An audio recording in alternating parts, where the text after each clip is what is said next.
On this episode of Australia's best classic mini YouTube channel, I'm going to show you how to install an MED cross-pin diff.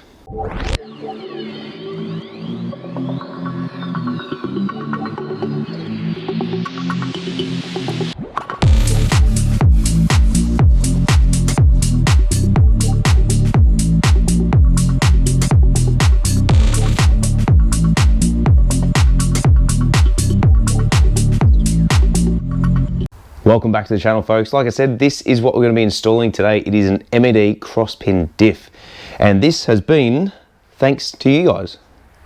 Now, why is that, I hear you say? Well, this is because of all the subscribers, the likes, the comments, the follows, all the encouragement that I have been receiving the last 3.5 years being on YouTube. So with my very first payout, I decided I'd buy an MED cross-pin diff because, well, why the hell not? My wife wasn't overly happy and she quite frankly kicked me out of the house, and I've now been sleeping in the shed. As you can see, it is freezing, it is coming to the end of winter, and it is also approaching the Rylstone Classic. We're at 10 days out for the Rylstone Classic 2024, and we are in the midst of doing a bunch of upgrades, really pushing this thing to the very limits to get Grace back on the road and making the Rylstone Classic this year one hell of an adventure. So cross-pin diff. What is the difference between this one and a standard one? Well, I've actually just pulled my diff out. I'll show you guys in a second, but it looks like it's got a form of cross-pin diff in it to begin with. Not entirely sure where that came from, how it came to be, no clue. I'm going to throw that over the right shoulder. Not really, I'm going to put it in the basket of bits and bobs down below and install this. Now, cross-pin, meaning an X. This is stronger than a standard single pin diff. You can get a polycarbonate pin, I think it is. Someone can probably comment in the section below of what it actually is.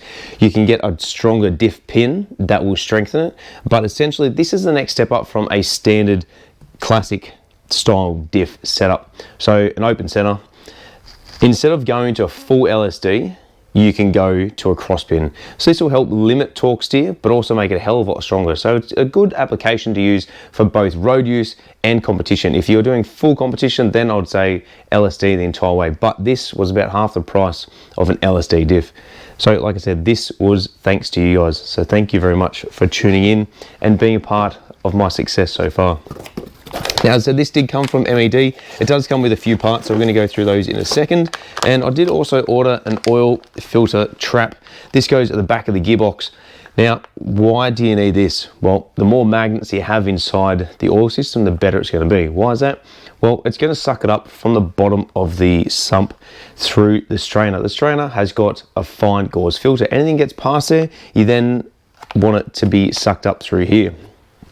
Now, where this goes is from the bottom of the oil pickup all the way up to the back of it, where it then goes up through to the cylinder block, in through the oil pump, and then straight at the head, and then all the way back down. So this is one of the first points of call in which it's going to obtain any metal that's floating around the system. Not only that, but we also have an upgraded sump plug. These are the best sump plug. From what I've heard and seen, these things hold like 2 kilograms of weight. Like, it is proper next level. There are a couple of different types. I think I've done an episode already on mini sport. If not, this is the standard upgraded type, and then we have the super duper heavy duty one. They are a pretty big price difference between the two, but they both do the same job. Essentially, you want to make sure that this is fitted, or a magnetic sump plug is fitted to any car, just to attract any sort of metal. Whenever it's clean, and this is a really good way to explain it, a bald head is bad. A little bit of a fur on the top of it, it's good.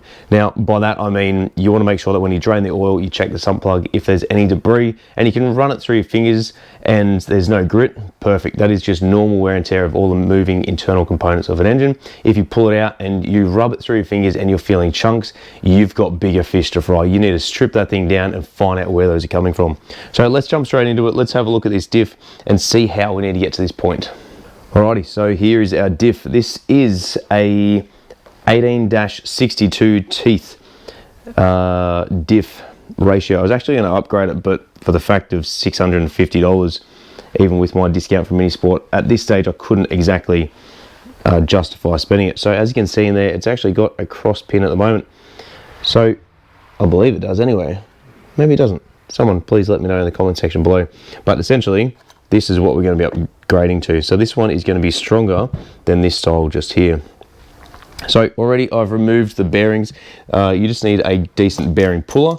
That'll just go around the outside of the bearing, push the middle part down, it'll then pull the bearing up, and away you go. So we've removed it off either side. I've removed the lock tab bends over here. I'm then just going to remove the bolts that go around the outside. Then we can take the crown wheel off and we can start the disassembly of this. It also does come with a bunch of parts. So there are planetary gears. There are 4 of those that come in there. There are 2 fiber washers and 4 shims as well, and it also comes with an Allen key to do. So let's remove these bolts out of here. Let's take the crown wheel off, and then we can start swapping that sucker over onto here. Now I should also note that these lock tabs we're not going to reuse because we're using ARP bolts, and they're not applicable for the style of bolts that we're going to be using.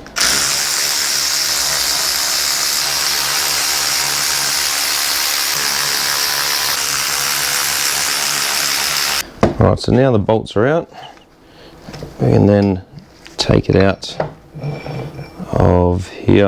Alright, so there is our crown wheel, which is this sucker just here, and then we also have this one here as well. So that's what transmits the drive to the wheels, so we need to reuse that. There is a fiber washer on the back of that. You can't exactly see it, but we're going to be replacing that. So I'm going to put that off to the side for now. Pretty much this here is going to be deemed, I wouldn't say useless, but it's going to be deemed not needed. So there is a little bit of movement in some of this stuff, but I would imagine that the fact of the matter is that when it's together, it's going to be nice and strong. Actually, no, sorry, this is not a cross pin diff because it does not have a crossed pin like the MED one does. So what I need to do is work on getting this center pin out, which might just require a little bit of love. Now the reason why we need to do that is we need to pull this axle out of here, so this end piece, that needs to be able to pull out this way, and the only way we can do that is to remove these pins. So upon further inspection, we actually found that there is, down onto here, there is a little pin just here, and that's what's going to be stopping that pin from coming out of there. So we're going to get a hole punch, or a pin punch should I say, push that all the way through, and then that pin should be able to slide straight out. Alright, so it should be able to be fairly simple. Just line that up, just punch it through. Alright, it seems to be quite firm in there. I might just use a punch that's just a little bit smaller. I think there's a bit of a beveled edge that it's just getting caught on. So I'm just going to try using a little smaller one. It's going to be a bit tight. Let's go back this way. Aha. Well, turns out that's the way it goes. It goes to the front, not the back. So now we should be able to get that out. So if I just grab the punch, so the pin that goes all the way through the side. There we go.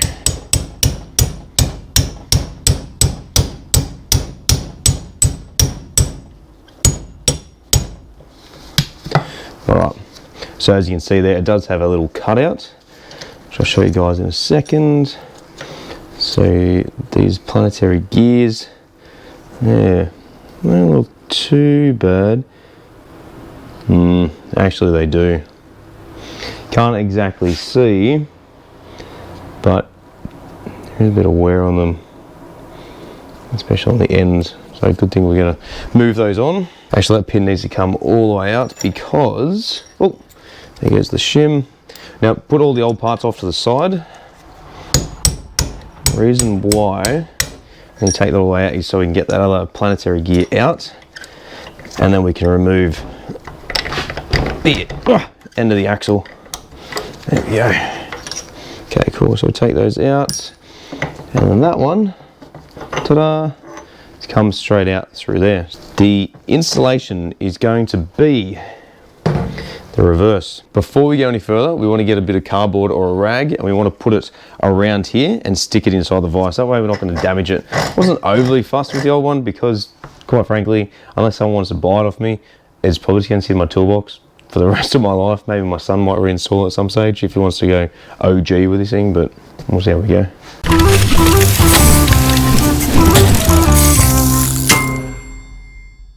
Alright, so I've just grabbed a rag. We're just going to fold it in half once or twice just to make sure that we don't damage the new component, especially having to put it in the vise and hold it there.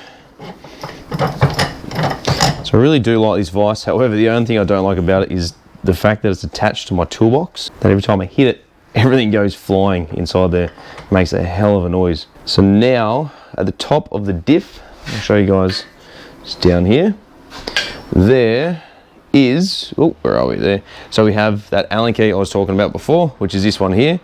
We're going to loosen this off. That is going to come out first. Now, once again, what stops this from coming out is the crown wheel being seated here. Sorry, I'm trying to hold the stand and trying to do this one-handed at the same time. So that is going to come out. Now, at the end of here, you want to try and get a real small drill bit or a pick, put it in there and then push it. That's going to pull that pin all the way out. You might actually be able to do that by hand. I did see this on a video recently. Let's see if we can just use a, there we are, just a punch. Oh, it's probably not even gonna work. Let me see if I can grab a drill bit or even an Allen key. We might be able to use that to be able to stick it in there, push this out through here. I'll give this a little tap and just see what it does. I don't think it's going to do anything because it's probably not deep enough. Yeah, okay, that's not going to work. Let's grab an Allen key. Right, so I'm just going to grab a 3mm. Yeah, that'll be perfect. So, and then just a gentle tap. So, just demonstrating how to do this with minimal tools at home. Right, so I managed to get it just using the Allen key. Just pushed it through far enough. You can see now it's just starting to stick out. And grab that, and that'll just pull straight out. Use something a little bit firmer compared to that. Cool. Now, we're going to talk about this in a second because this will only go in one way. Pull this out. Now, see how that has a little dick at the end of it? That's only going to go in one way, and you'll see when you take this cross pin diff piece out of the center. So let's pull that cross pin out. That's going to come out the same way. So we're going to punch it from behind, and then it's going to come out. Just going to grab a hammer and a punch, and then just push it all the way through. So where the hole is, the little cutout, I'll show you in a second, that's where you're going to be pushing it from, and that'll pull straight out of there. So this is the end that you're pushing from, and then you're going to push it in this way. So as you can see here, where this hole is a different size to here. That will only go in one hole. So it's important to make sure that when you put it back together, that you get that right hole correct, because if you don't, and you try and put it in, it's not going to work, and then you're going to have a big trouble trying to reassemble it. This one comes directly out, so we just pull it straight out and then up. We're all pulled apart now. What are we going to do? We're going to grab our shims and we're going to grab some lubricants. Now, I'm just going to be using a bit of engine lube. So let's go find out where that is. I don't think it's in my top drawer anymore. No, it's in my toolbox over here. Exit stage left. Be back in a sec. All right, guys. So let's move forward. I couldn't find my assembly lube, so we're just going to use some engine oil. So this is what's going to go in first. But before we put that in, there does need to be a fiber washer on the back. So you may just be able to see here. Oh, once it decides to come off eventually, let's just use my screwdriver where it was, or just good finger. There we go. So we're going to take that old fiber washer off. So I'm going to stick that one off to the side. Going to grab the new fiber washer. It doesn't matter which way it goes. That one is going to go directly down there. So make sure that spins.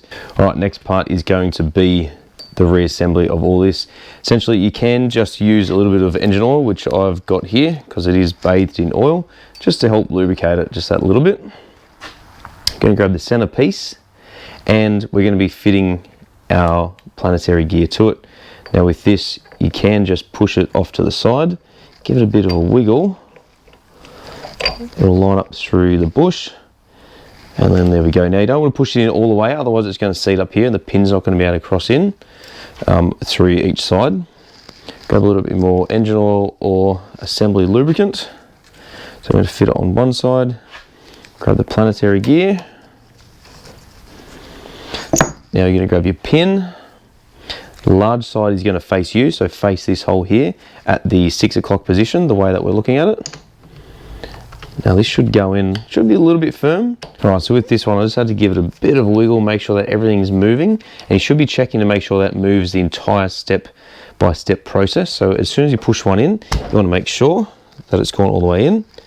Okay, and there we go.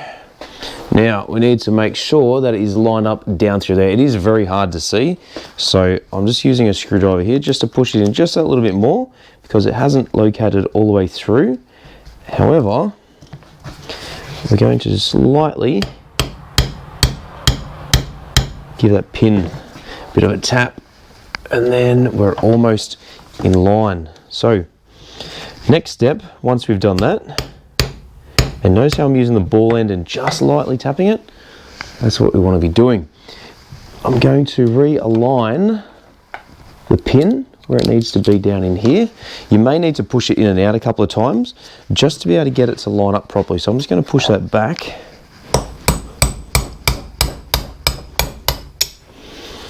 And then we're just going to twist it just a Mickey hair, I think. All right, it took me a couple of attempts to be able to get that pin lined up, but now we're almost there. So that side needs to face up because that's where the grub screw goes through. So we're going to do the exact same thing again. Get that lined up there. We're going to grab our washer. We're going to grab our planetary gear. Now they did make this look a lot easier on the MED video that I saw, but I'm doing this kind of live as we do it. And admittedly, it is the first one that I've done, but they are a fairly straightforward sort of process. So give it a shove, nice little tap.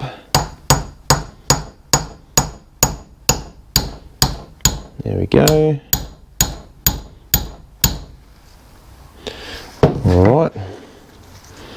Now, you can choose to Loctite this bolt. However, like I said before, this bolt is not going anywhere because you've got the crown wheel that attaches to the face of this, which then prevents it coming undone. It'd have to come up and out, but it can't because the crown wheel is there.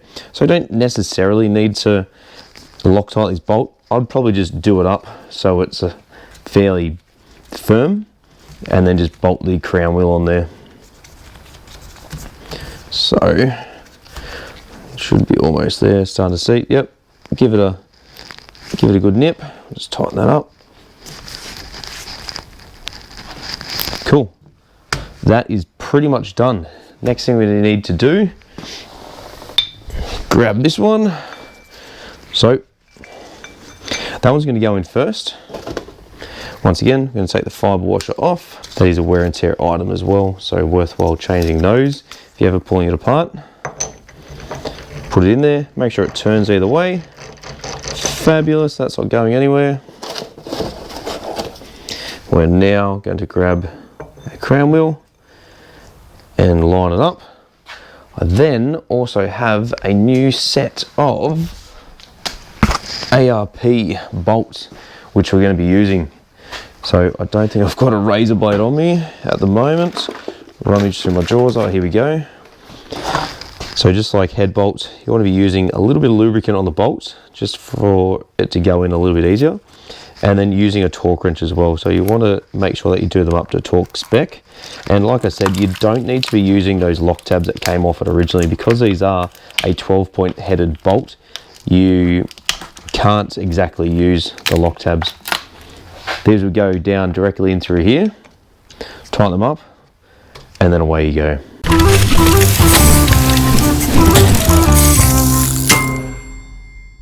Before we wrap up the episode, I should also note that inside the box in which the ARP bolts came in, it does have a little piece of paper that says how tight they need to be. So make sure you adhere to the 55 foot-pounds of torque, torquing up the bolts for the crown wheel.